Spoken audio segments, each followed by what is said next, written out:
So let's talk with Diana Rossini, who joins us on the Goodyear hotline, about not Aaron Rodgers in the Packers for a change, but another quarterback that's being replaced, and that would be Drew Brees.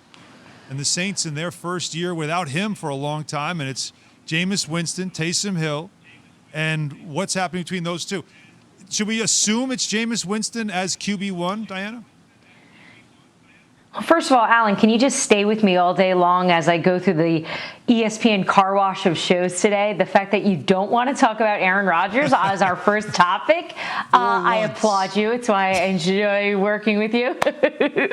And here's the thing, though. The Saints are such a good topic to discuss right now this time of year because I truly believe this is going to be the best training camp that we're going to see across the league. I think New England is obviously going to be really interesting as Mac Jones continues to get better, as we've seen over the OTAs the last 10 days. But, down in New Orleans, you have Sean Payton here, who really has shown a lot of support for Taysom Hill. We got a little taste of Hill last year. I don't think he blew anyone's doors away, right? I don't think any of us are sitting here going, we know who the starter is. He's the guy. But we also have heard, and at least I have heard, and have had tons of conversations with people in New Orleans about Jameis Winston and just what he's been able to do. He's working out with his receivers now, going, obviously trying to get better and improve his relationship with his teammates. That is really one of the things that has stood out about Jameis from what I hear in terms of just his connection with this team. And guys, I've covered New Orleans for, gosh, feels like almost a decade at this point. And they have a really strong locker room. It's Drew Brees' team, So the fact that last year Jameis Winston was able to build a lot of support in that locker room as well, I think says a lot. So do I think Jameis Winston is going to win the competition? I do. But I do think we do have to have the attitude going into this that they're going to give both these guys their best shot to win the job. Yeah, I think it for me, I'm close to the situation in New Orleans a little bit, and I don't have any firsthand knowledge or anything like that, but I just feel and sense, knowing Sean a little bit, that in the end, Jameis Winston will pull through and Taysom Hill will be in his Taysom Hill role. Speaking of pulling through, in New England, there's some contract dispute going on with Stephon Gilmore. We think, allegedly, these are the rumors that's out there, he's not at mandatory minicamp. He'll be fined, I'm sure, $93,000 plus for not being there. What are you hearing coming out of New England? Yeah, that $93 plus for not being there weighed against just the $7 million that he's getting for this fifth year. That's the issue. $7 million. He was 2019 Defensive Player of the Year. Stephon Gilmore is worth a lot more money than that, and he knows that. I've spoken to both sides over the last few weeks just about the situation. It actually has been a little quiet. During the season, it was really... that's when I was getting a lot of information about New England being open to trading him. They were taking calls. They had some conversations with teams about dealing him. Gilmore himself was pretty mentally ready to be traded. I think he knows that it's on the table and it's something that can happen. And we sure know the Patriots don't have any connections to anyone, it seems, right? No matter how great of a player he is and how much he's part of the fabric of that team this year. I do know Gilmore wants to stay in New England. He wants to be there. But at the same time, I think he weighs what a lot of players are weighing right now, which is, am I getting my worth? And I think him not showing up to minicamp is really just the first step as we get closer to training camp to really see how this gets resolved and whether or not he decides to sit out. But I do know as of right now, I haven't heard around the league. It doesn't mean it's not happening, obviously. I haven't heard of any trades or conversations in place at this point. Let's stay up in New England. Mac Jones started week 1, Diana. My opinion is I think he's gonna edge out Cam. That's my opinion. I've kind of shut the book on Cam for a while, just based on on what I saw. Really, that's not me having conversations with New England at all. If anything, the one thing I always get out of New England when I talk about Cam with them is tons of just positive feedback.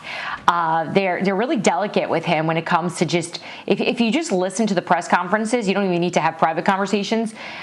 It seems very almost forced at times of how much they just embrace and lift up Cam, which I think is really good for him mentally, right? They're trying to build him up the way we're seeing in Indy with Carson Wentz. Let's get his head straight. Let's give him everything, because he's still a great athlete. This is Cam Newton. But what Mac Jones has been able to do in such a short amount of time, and everything I heard about him going into the draft, and hearing what he's doing now in terms of just that mental side, which I don't think we should sweep that under the rug. To be able to be that young, to step into the NFL, and yesterday was first day of mandatory minicamp for them. Weather was atrocious. It was awful. It was so rainy, and he did a really good job out there. In fact, it was really the first time we saw him air the ball out. He wasn't doing much of that during the OTAs or, over the voluntary stuff over the last few weeks. So to see that side to him now, so we know he's picking up on the mental side and then the physical side. I mean, this is just going to get layered. Josh McDaniels is going to give him every possible tool he can to see if perhaps maybe a rookie could start for the New England Patriots in week 1. Diana, went from Mac Jones, let's go to Julio Jones. I really can't wait to see both A.J. Brown and Julio Jones play together, and Ryan Tannehill kind of handle that. But how have you heard the transition has been from him from being a Falcon to now being a Titan? Yeah, Jay, I was in Nashville last week, and this is an organization that doesn't really, they're a little New England-like, well, the old New England at least, in terms of just nobody really gets the pat on the back there. And that's not a criticism of how they run it, but it's just tough to impress those coaches, and it's tough to just impress their teammates. Everyone, it's just a really high bar in Nashville. But it was really, I thought, interesting to see the vibe at practice when Julio was there for the first day for voluntary practices. Look, he's got a lot to learn still. Like, you can see the transition from Atlanta to Tennessee is going to take a little time. Even just understanding the way they do things there is going to be different. It's just, I mean, anyone would go through that. It's not just a Julio issue. The speed of practice is even faster in Nashville. They do things quicker. That's just the way they run it. So I think the transition is just going to continue and get better.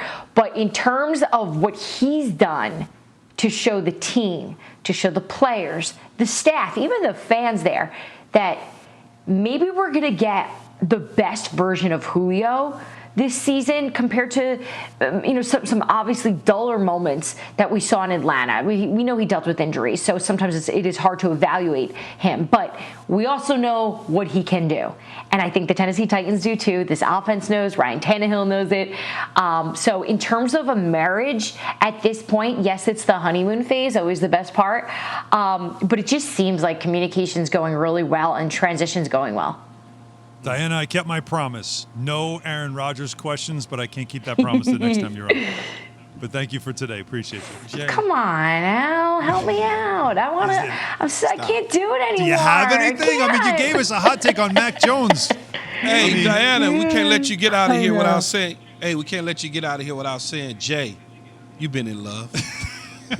Can't let you get out of here without saying that. Every time Di's on, she's like, Jay, you've been in love. I'm like, why? I don't understand. I don't know if you know that. You froze him in his tracks. I'm still in love with my wife. Yes. I know. I act like I've ended your marriage, right? Like, what's going on? Before you know what that's like. Text my wife, I'm like, are we good? Is everything okay? I know. Diana keeps talking in past tense. I'm like, Diana's what? You like, kid? Yeah, right. Look, this is like when you got cut. To make the beautiful children you have to be in love. Thank you, Diana. Bring your playbook, and Coach wants to see you. We're going to need you to go, please. It's time. Diana, all the best. Thanks so much. Thanks, Di. All right. Love you guys. Diana Rossini on the Goodyear Hotline, brought to you by Goodyear, helping you discover